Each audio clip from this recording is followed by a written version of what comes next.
Hey everyone, welcome to Area 616 and to day 3 of Spider-Man Homecoming Week. So a lot of buzz has been going around lately about Sony's Spider-Man-less Spider-Man spin-offs Venom, starring Tom Hardy, and Silver and Black, which will be directed by Gina Prince Bythewood. These movies have been hit with some mixed reactions. Some are excited, some are skeptical, but most everyone agrees there's one problem with these spin-offs. They don't have any Spider-Man. I recently made a video going over all the movies we know about, but in it, I got one thing wrong when I said they'd be in the MCU. They won't be, apparently. Apparently Amy Pascal was just kidding when she clearly said they would be, and she just meant the same general multiverse, you know? Well, those movies will all take place in the world that we are now creating for Peter Parker. Anyway, so that just means that the Spider-Man spin-offs won't have any Spider-Man, which is potentially damaging. However, some Spider-Man related characters can work without him. Some are interesting enough to function on their own. 5 to be exact. So here are 5 Spider-Man spin-offs we need. 5. The Prowler. There's technically 2 versions of the Prowler they could use, Hobie Brown or Aaron Davis. Hobie Brown is the original version, but Davis is actually the uncle of Miles Morales, aka the other Spider-Man, so that could be pretty interesting. However, I'd say they should stick with Brown, and just make a Prowler movie. Prowler is a super smart guy who felt he had no choice but to turn to crime, but eventually Spidey convinced him to become good. Now obviously there's a lot of Spider-Man in his origin, but with a few tweaks, I think this could be a very good dramatic film. 4. Spider-Woman. This one's pretty obvious, and also, funnily enough, the only character on this list that doesn't really have any Spider-Man in her origin. She basically got super sick as a kid, prompting her father to try and save her by injecting her with spider blood and stuff, as you do, which gave her several powers. One of the cool things about Spider-Woman is that based on her name, she might just sound like a cheap attempt to milk more money out of Spider-Man's fame, and in a way she is. She was only created to keep the copyright to that name, Spider-Woman.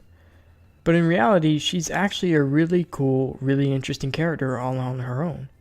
She has ties to Hydra, she was a private investigator, she's even been a long-time Avenger up until just recently. Now, she'd really work best in the MCU, obviously, but just so it's clear, I'd prefer everyone here be in the MCU, but I think it's possible to make her work outside of it, and I think it'd be worth it. 3. The Sinister Six. Now, this is not the Sinister Six you're probably thinking of. You might be thinking of Doc Ock, Electro, Kraven, Sandman, Vulture, and Mysterio.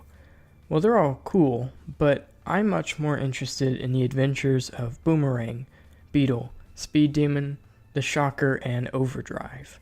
And yes, there's only 5 of them. If you haven't read Nick Spencer's The Superior Foes of Spider-Man comic, you totally should, because it's hilarious and just plain awesome. This could be a heist movie of sorts, with ton of comedy surrounding how much the team is all plotting against each other. Everyone at all times is looking for a way to turn everything to their advantage, which would bring a really new flavor to the superhero genre. It's not supervillains being forced to be heroes and then just being heroes, I guess. It's a mostly colossally stupid group of bad guys being bad guys, and that's what I want to see. 2. Spider-Man 2099. Miguel O'Hara, aka the Spider-Man of the year 2099, is perfect for a movie adaptation. It'd be a way for Sony to make a Spider-Man movie but with a very different flavor to it, more future sci-fi than usual. Not only that, it'd be a different kind of superhero movie than we're used to, with it being set in a distant future and all. Personally, I'd love to see this happen, but Spider-Man would have to be sort of involved.